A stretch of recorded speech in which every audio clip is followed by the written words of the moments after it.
Welcome to the show where we share the stories of the many who intersect with our healthcare system but are rarely heard from. My name is Kevin Poe, founder and editor of Kevin MD. Rate and review the show at kevinmd.com/rate.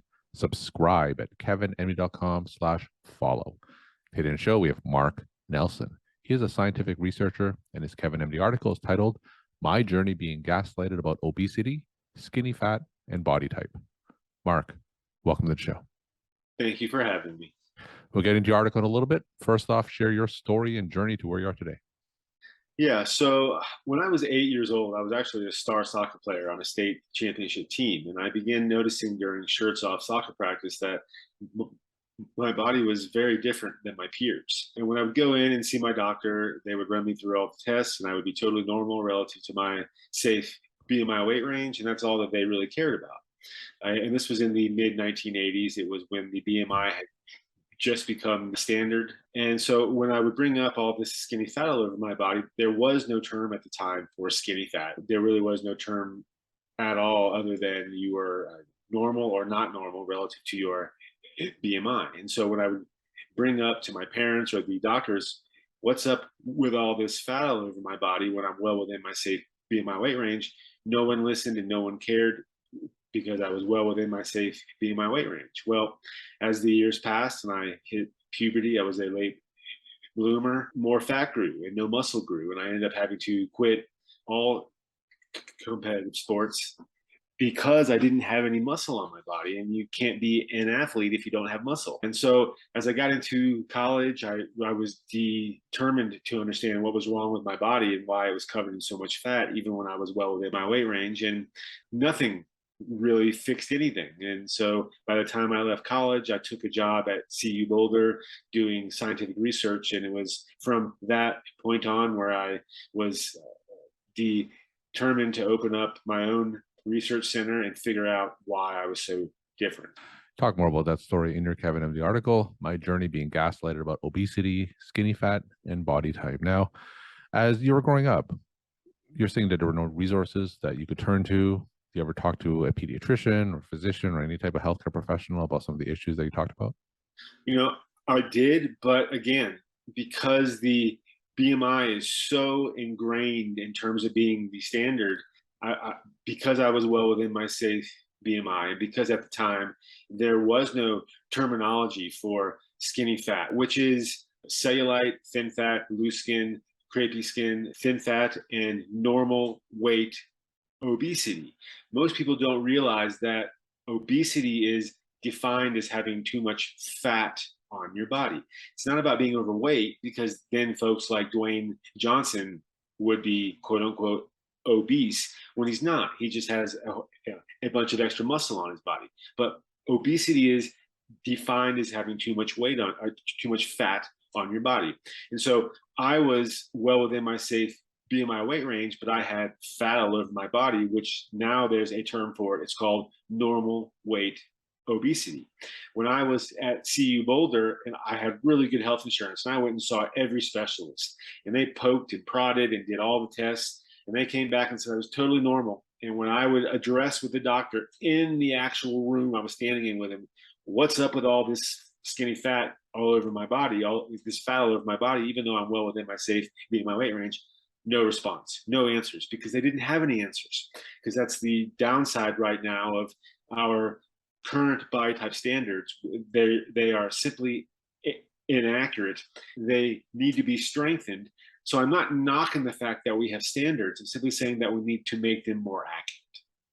So when you talk about normal weight obesity, so tell me about the prevalence of that and the scope of this condition.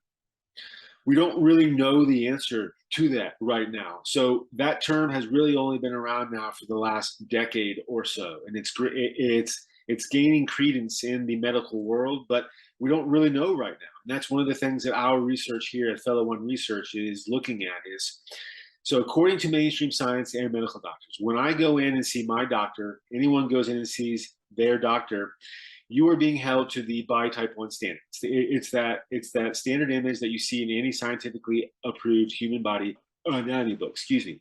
And we need a standard. I'm not knocking the fact that we have a standard. It's just not an accurate standard because it's not taking into account skinny fat, all the different forms of skinny fat.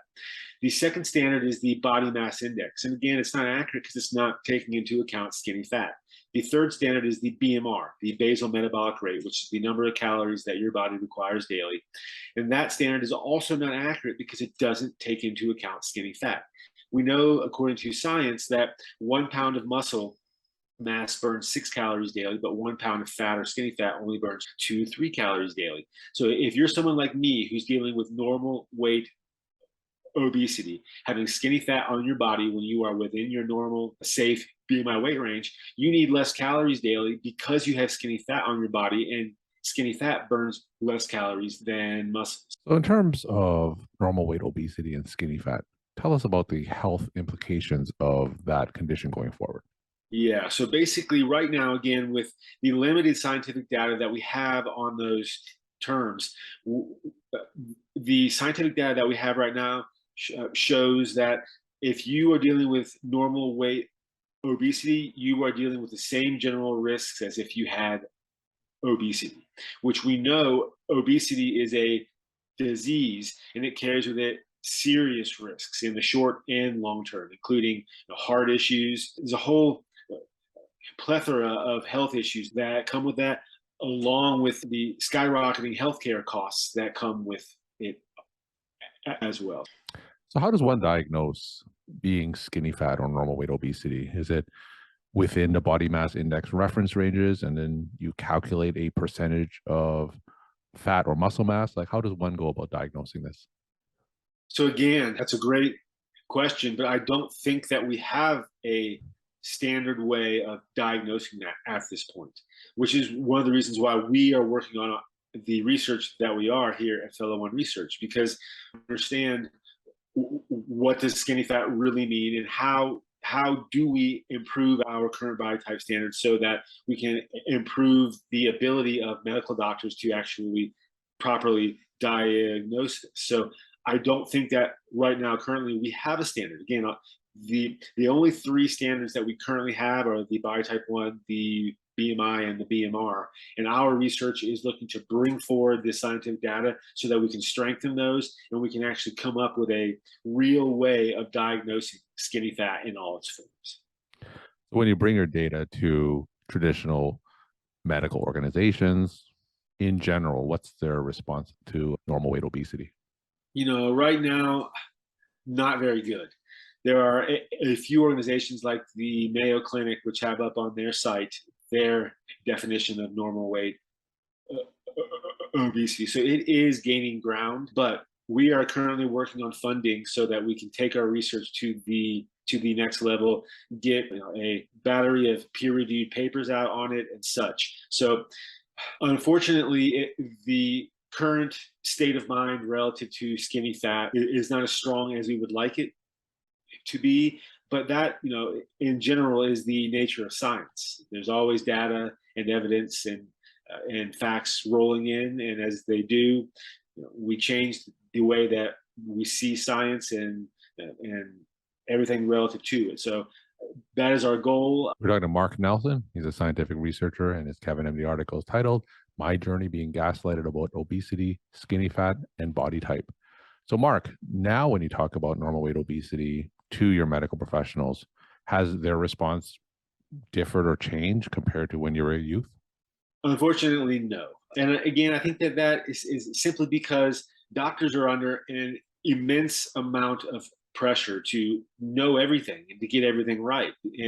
And that's got to change as well. We need to balance out the amount of responsibility that doctors have relative to our health and our own responsibility relative to our own health. And that is, learning what is our real body type. And once we understand what our real scientific body type is, what is the best diet, exercise, and lifestyle that is science-based that can help us maintain our actual body type so that we're as healthy as possible.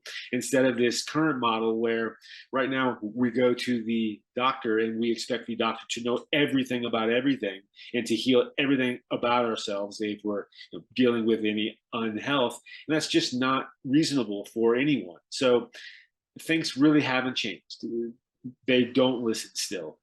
And that's one of the galvanizing principles behind our actual research is we've got to change that so that there is better understanding with both doctors and the actual layperson so that that we are healthier in general and we can wrangle things like the current obesity epidemic, which is global. So tell me the path forward when it comes to normal weight obesity. We are working on funding as I mentioned, and so the first step is strengthening as best as we can our scientific research relative to our online work. But our ultimate goal is to open up a research center, to have MRI machines, to have a medical team, a research team, and to really focus on how do we judge properly normal weight obesity and other forms of skinny fat so that we can properly diagnose it and so forth. So our research center is our main goal, but the path forward is most certainly bringing forward the science and doing it right. And my final question, what are some of your take-home messages that you want to leave with the Kevin MD audience? Well, one, thank you for having such an outstanding website and for bringing me on the show. I really appreciate it. When it really boils down to it, please realize that social media, so much of the stuff happening up on social media is just wrong. It's just not accurate. We've got all these photoshopped and filtered images, and people are trying to be held to these body type standards that they simply can't meet because their genetics won't allow them to actually meet that. So I would say recognize that body type is genetics, that once you understand what your scientific body type is, have respect for your genetics. And then once you can get there, then you can figure out the best science-based diet, exercise, and lifestyle for your specific body type. And you can go to our website at fellow1.com. We have our scientific body type quiz and our scientific weight loss program diaries, and you can learn more about them and hopefully wrangle your own health. But follow science, please. It's here for a reason. It works well, and it's really the only way that we get ourselves out of the current mess that we find ourselves in. Well, thank you so much for sharing your time and insight. Thanks again for being on the show. Thank you for having me.